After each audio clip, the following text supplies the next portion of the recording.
अगर कोई आपसे कहे कि who is your icon, who is your favourite hero, बाहर जाने की कोई जरूरत नहीं है, यही महाराष्ट्र में ही आपको मिल जाएंगे। शिवाजी तो पुराने युग की बात है, मैं नए युग की बात बोल रहा हूँ, यही मिल जाएंगे। डॉक्टर अंबेडकर से लेकर के डॉक्टर गडकरी तक, नितिन गडकरी तक आपको यही मिल जाएंगे। वीर सावरकर, छत्रपति शिवाजी महाराज, इतिहास और विवादित बयान की वजह से महाराष्ट्र का राजनीतिक और सामाजिक पारा इन दिनों चढ़ा हुआ है।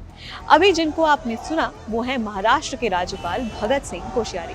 अपने काम के अलावा कोश्यारी अपने बयानों को लेकर भी सुर्खियों में बने रहते हैं। कोश्यारी के छत्रपति शिवाजी पर कमेंट के बाद से ही महाराष्ट्र में बवाल मच गया है।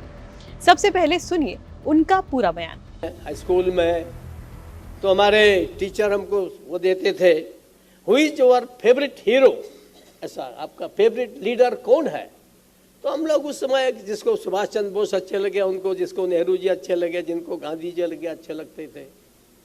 तो मुझे ऐसा लगता है अगर कोई आपसे कहे कि who is your icon, who is your favourite hero, बाहर जाने की कोई जरूरत नहीं है, यही महाराष्ट्र में ही आपको मिल जाएंगे। शिवाजी तो पुराने युग की बात है, मैं नए युग की बात बोल रहा हूँ, यही मिल जाएंगे। डॉक्टर अंबेडकर से लेकर के डॉक्टर गडकरी तक, नितिन गडकरी तक आपको यही मिल जाएंगे। इस बयान के बाद पहले तो विपक्ष ने कोश्यारी और बीजेपी को घेरने का कोई मौका नहीं छोड़ा। विपक्ष के नेता उन पर हमलावर हो गए और उनका इस्तीफा मांगने लगे। भाजपा के समर्थन से महाराष्ट्र में सरकार बना चुके शिंदे गुट ने भी कोश्यारी के बयान का विरोध किया था। अलग अलग लीडर्स के कमेंट्स आते रहे और फिर हुआ ये।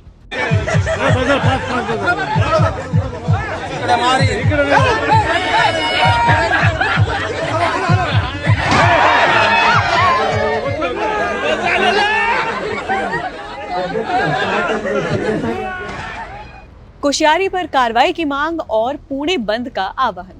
छत्रपति शिवाजी महाराज पर टिप्पणी के बाद राज्यपाल कोश्यारी विपक्ष के निशाने पर आ गए। कोश्यारी पर कार्रवाई की मांग को लेकर विभिन्न पार्टियों ने सर्वसम्मति से बंद का आह्वान किया।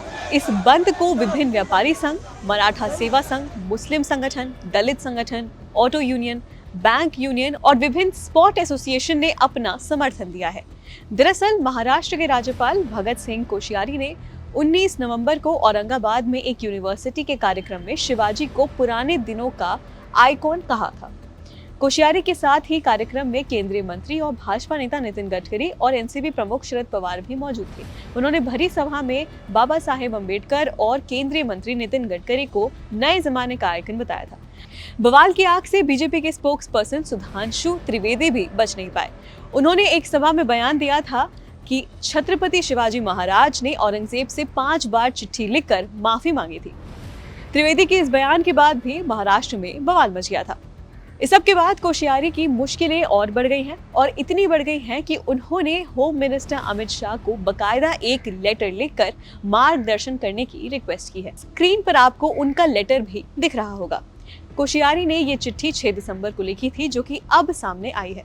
इस पत्र में उन्होंने क्या लिखा वो भी आपको बता दें। अमित भाई जी, इन दिनों महाराष्ट्र में एक विश्वविद्यालय में दिए गए मेरे भाषण के एक छोटे अंश को संपूर्ण संदर्भ से अलग कर कुछ लोगों द्वारा राज्यपाल की आलोचना का विषय बना दिया गया है।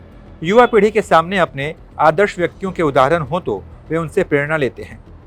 स्वाभाविक है कि युवा वर्तमान पीढ़ी के कर्तव्यशील व्यक्तियों का भी उदाहरण चाहता है। आज अगर कोई युवा डॉक्टर APJ अब्दुल कलाम, होमी जहांगीर भाभा या विशेषकर विश्व में भारत का नाम ऊंचा कर रहे प्रधानमंत्री नरेंद्र मोदी को आदर्श मानता है, तो इसका मतलब पुराने महापुरुषों का अपमान करना तो नहीं होगा। यह कोई तुलना का विषय भी नहीं है। जहाँ तक छत्रपति शिवाजी महाराज का सवाल है, वह न केवल महाराष्ट्र के बल्कि पूरे देश के गौरव हैं। मैंने इस उम्र में भी शिवनेरी, सिंहगढ़, रायगढ़ और प्रतापगढ़ जैसे पवित्र स्थलों का पैदल चलकर दर्शन लाभ लिया।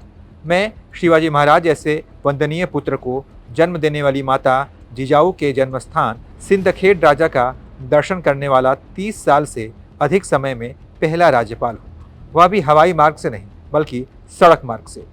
मेरे कहने का तो यही मतलब था कि शिवाजी महाराज हमेशा के लिए प्रेरणा स्रोत हैं।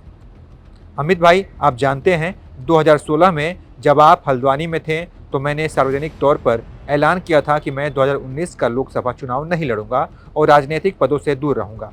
लेकिन पीएम मोदी और आपने मुझ पर जो प्यार और भरोसा दिखाया, उसके चलते मैंने महाराष्ट्र के गवर्नर का पद स्वीकार किया। आप जानते हैं कि अगर मैंने जानबूझकर कोई गलती की है तो मैं तुरंत माफ़ी मांगने या उस पर पछतावा जाहिर करने से कभी नहीं हिचकूंगा। महाराणा प्रताप, गुरु गोविंद सिंह, छत्रपति शिवाजी जैसे बड़े आइकन्स की बेइज्जती करने के बारे में मैं सोच भी नहीं सकता। इसलिए मैं आपसे निवेदन करता हूं कि इस हालात में मेरा मार्गदर्शन करें।